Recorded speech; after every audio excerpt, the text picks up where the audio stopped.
The Eiffel Tower is more than just a famous landmark.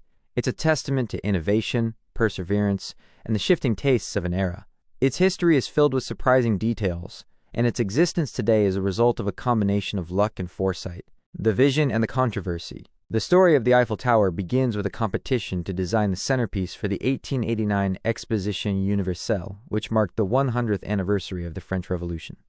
The design submitted by Gustave Eiffel's company, created by engineers Maurice Koechlin and Émile Nouguier, was chosen out of more than 100 entries.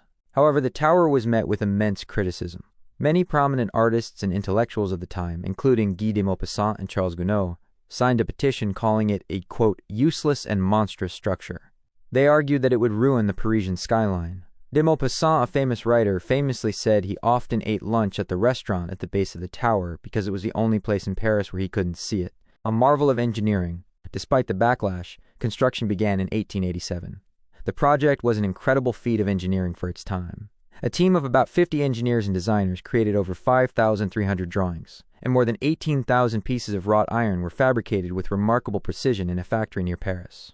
The on-site assembly was a masterclass in efficiency, with only one worker fatality during the entire 2 years, 2 months, and 5 days of construction, a very low number for a project of that magnitude in the 19th century. The intricate latticework design, which was ridiculed by critics, was actually a key to the tower's stability, allowing it to withstand high winds. From temporary to permanent, the Eiffel Tower was never intended to be a permanent fixture. The plan was to dismantle it after 20 years. However, its usefulness as a meteorological station and a radio antenna saved it from destruction. In 1898, a radio antenna was installed on its summit, and by 1909, it was a crucial part of the French military's radio communication network. It even played a role in intercepting enemy messages during World War I, including those that led to the capture of the spy Mata Hari. This new purpose proved its value and secured its place in the Parisian skyline forever. Unique characteristics and facts. A painter's nightmare, the tower has been repainted around 20 times since its construction. The process is a massive undertaking, taking about 18 months and requiring 25 painters to apply 60 tons of paint. The color has changed over time, from reddish-brown to a yellow ochre, before finally settling on Eiffel Tower brown, which is darker at the top and lighter at the bottom to give it a uniform appearance against the sky. A shifting silhouette.